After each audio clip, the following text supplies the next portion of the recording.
There is a whole lot going on you know what? You know what? Enough. Enough from me. I've talked enough on this show. This episode, I only want to hear from you. This is Verdict with Ted Cruz.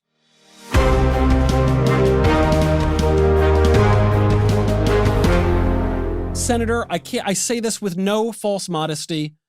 I've been asking too many questions of late. We have not been taking nearly enough questions from the mailbag of our wonderful Verdict subscribers who regularly leave us 5-star reviews on Apple Podcasts, which we greatly appreciate, if you wouldn't mind doing that right now, who subscribe to us on YouTube, who listen to us on all of the podcasting apps that they have. So what do you say? Should we just make this all about the mailbag? I think that's a great idea, but I will say when you talk about YouTube subscribers, as of this week, we're at 194,000, which means we're just 6,000 short of 200,000. It'd be nice to break that mark. I'm not saying you have to. Just throwing that out there, folks. We would love it if you would go and subscribe, particularly now when big tech is trying to suppress all of the conservative voices. Without further ado, Senator, first question from Mark. This is a little bit of a flattering question for us, so that's obviously why I wanted to choose it first. Mark writes, I just watched that hearing with Dr. Fauci. I've just been seeing the Wuhan Institute in the news. I've just been seeing reports about U.S. funding of Wuhan Institute research. Where did I hear about all of that? Oh, that's right. Last year on Verdict with Ted Cruz. Keep up the great work. Love the show. I guess that's not really a comment. I suppose that's just applaud it, but I'll take it. You're right. A year ago on Verdict, we talked about the Wuhan Institute for Virology. We don't know for sure if that's the source of the virus. Why? Because the Chinese government destroyed all the records and prevents anyone from actually determining what happened in the Wuhan Institute for Virology. But today, my colleague, Senator Rand Paul, had a very effective series of questions with Anthony Fauci, where he asked him about, do you regret the NIH giving a bunch of money for the Wuhan Institute for Virology? And Fauci, you want to talk about someone who's just unrepentant.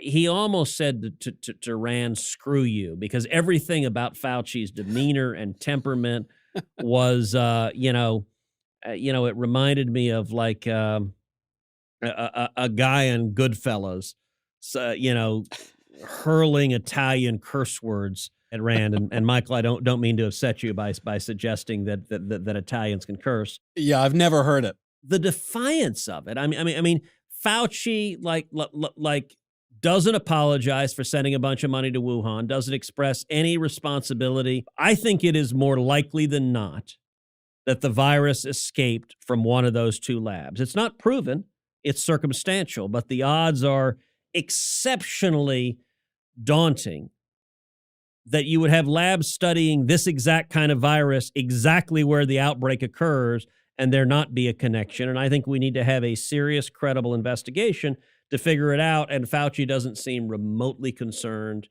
He changes what he says seemingly every week. And every time he says it, he is confident as hell until next week he says something different. Of course. And he'll have the same confidence that following week. This observation, this strange coincidence of the presence of the Wuhan Institute of Virology right where the virus was found, right near this supposedly awful wet market. 400 bloody yards. 400 yards. That ain't far. Yes, this is being called a conspiracy theory. It was being called a conspiracy theory last year, more than a year ago now, I guess, when we were speaking about it. And you know how much I hate to say we told you so, but I am pleased that we talked about it on the show. Well, and you remember, Michael, we talked about how the Washington Post and other reporters tried to refute the, quote, conspiracy theory. And their refutation was that if you looked at the genetic markers, and this is where it's dangerous to have a lawyer pretending to talk about science, because I'm not a medical doctor or virologist, but the Washington Post reported that if you looked at the genetic markers, they didn't believe it was a virus that was constructed in a lab, but rather one that occurred naturally in nature. And so they said, oh, the theory that it escaped from the lab is bogus. Look, I find that plausible. Could it have been constructed in the lab? Sure. And I think that needs to be investigated. But I find it an entirely plausible hypothesis that this was a naturally occurring virus that they discovered in a cave in China. And by the way, the bats in question have caves 900 miles away from the wet market. Right. So Last I checked, most bats don't fly 900 miles to hang out in a wet market and spread a pandemic. But I think the most likely hypothesis is they were studying a naturally occurring virus in the lab and somebody was sloppy. Do I believe that the Chinese government deliberately released this? Probably not. I don't think the chances are zero. But I think the most likely thing is someone was sloppy and either an animal or person got it. It spread outside the lab. And then what the Chinese government did do is cover it up, hide it, arrest the whistleblowers, do everything they could to suppress it, which allowed it to become a pandemic and spread across the globe. Next question from Thomas. I would like to hear the senator's prediction on the Hyde Amendment. The Hyde Amendment theoretically stops taxpayer dollars from going to fund abortion. Obviously, money is fungible. So if money is going to an abortion organization, then obviously they're going to spend the money. But this is now coming under threat by Democrats, including Joe Biden, who for years said they support the Hyde Amendment. Now they're against it.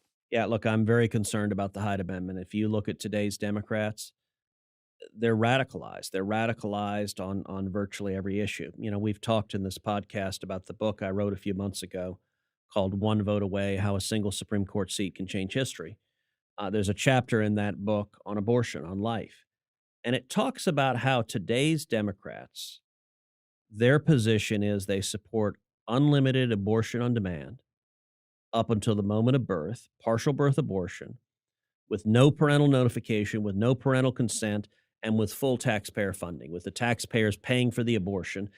And that view is so extreme, 9% of Americans agree with it. So 91% of Americans disagree with the unlimited radical abortion view that right now is the view of just about every Democratic politician in Washington. When it comes to the Hyde Amendment, Democrats want your tax dollars to pay for abortions across the country. We're seeing Joe Biden through executive orders and through regulatory action trying to expand that. And we're also seeing the Democrats, and they're using the vehicle of budget reconciliation to try to get around the filibuster and to ram through funding that ignores the Hyde Amendment. The Hyde Amendment has been the consensus for decades in Washington.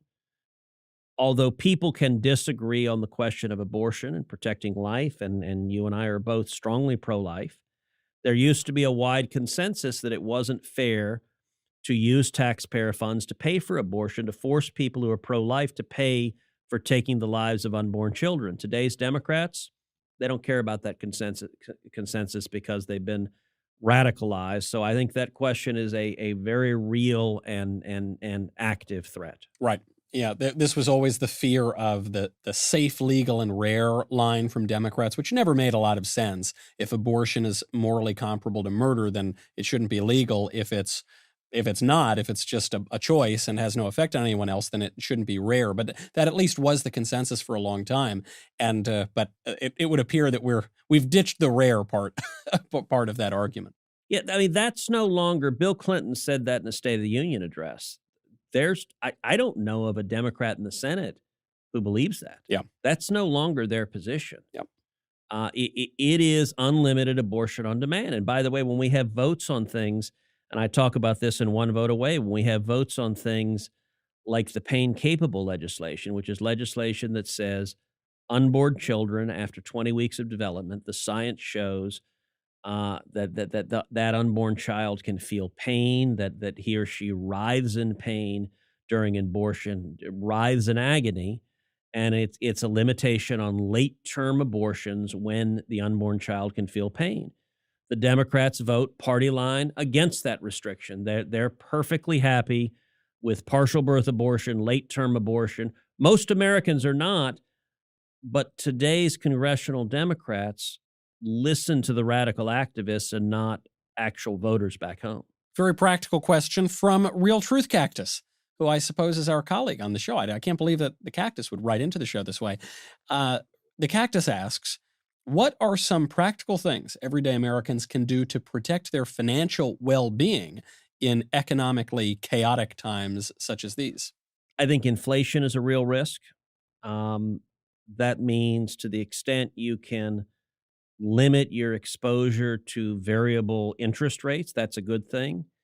I think we are likely to see interest rates rising significantly. We're likely to see Mortgage rates rising significantly. We're likely to see the cost of goods rising significantly.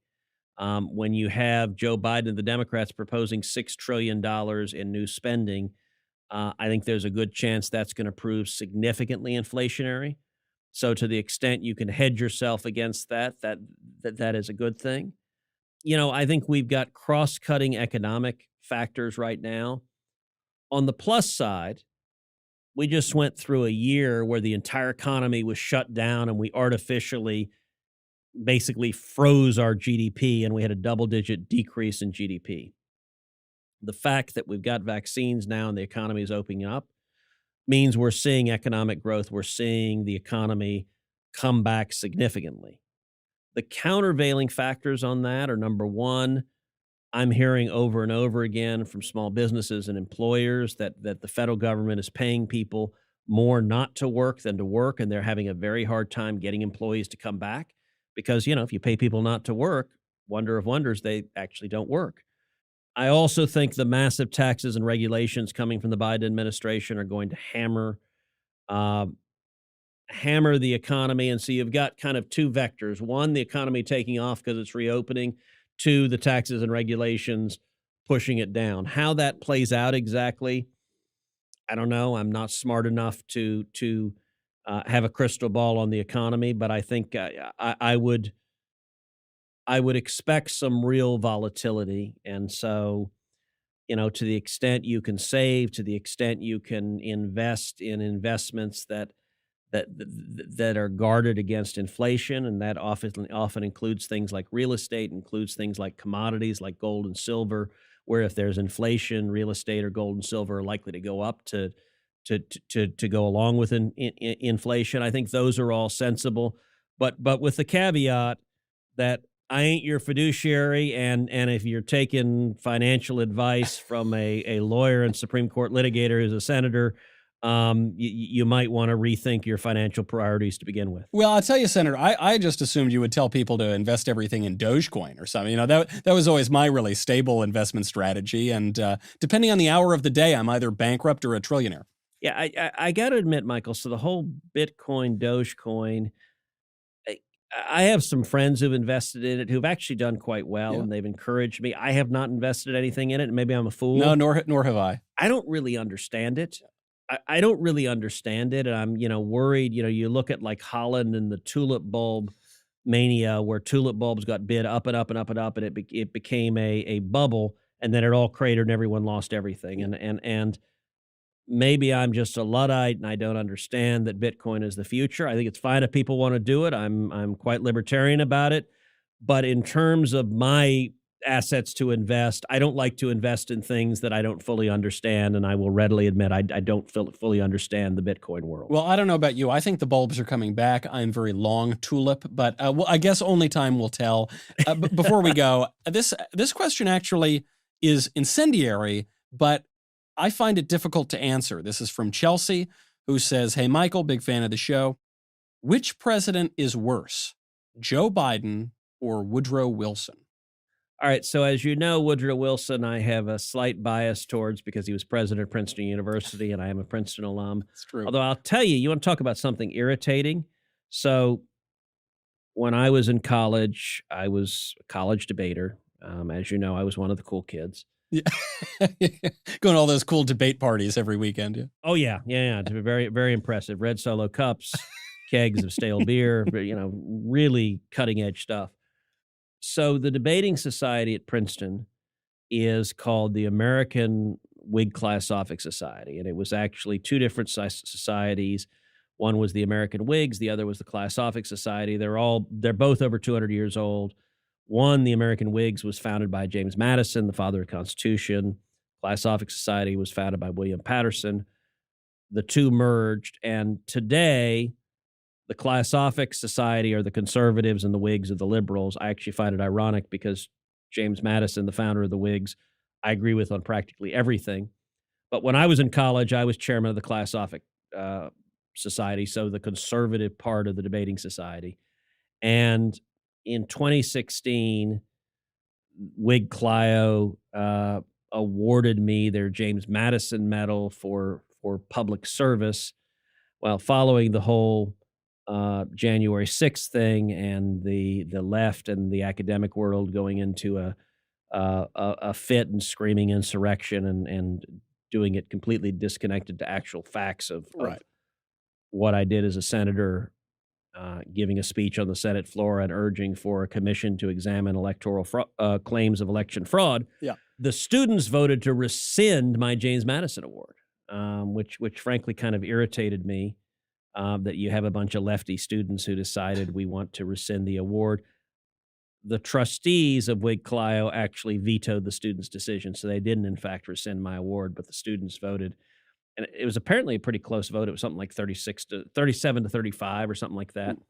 So all of which is a digression to say Woodrow Wilson, before he was president, was governor of New Jersey. Before he was governor of New Jersey, he was president of Princeton University. So I have some mild predilection towards Wilson. That being said, Wilson was an avowed racist, which is consistent with a lot of Democrats. He aired a film about the Ku Klux Klan in the White House. He was a massive progressive. He pushed the League of Nations. He pushed the Federal Reserve. He pushed the income tax. He did a lot of damage. So Wilson set up the disaster that has befallen us. That being said, what Joe Biden is doing, he has handed the government over to Schumer and Pelosi and to Bernie Sanders and Elizabeth Warren and AOC, and they're pushing the most radical agenda. We're 100 days in. There's never been a president with a more radical agenda than we've seen these first 100 days. So as problematic as Wilson is, and Wilson did a lot of damage. I am not a Woodrow Wilson fan. I think Biden, if he succeeds with the radical agenda that's coming from Bernie and AOC and Elizabeth Warren, would do even more damage to the country than Wilson did. And you're seeing in some ways Woodrow Wilson as this progressive genius who sets up, progressivism in the federal government.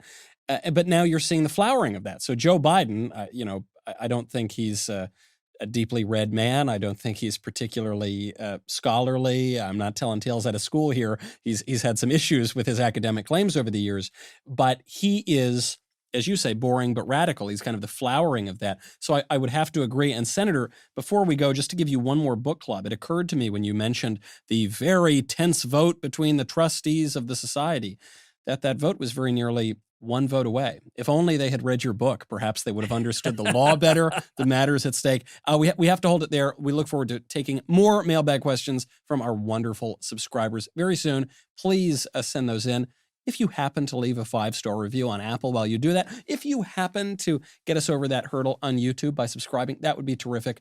In the meantime, I'm Michael Knowles. This is Verdict with Ted Cruz.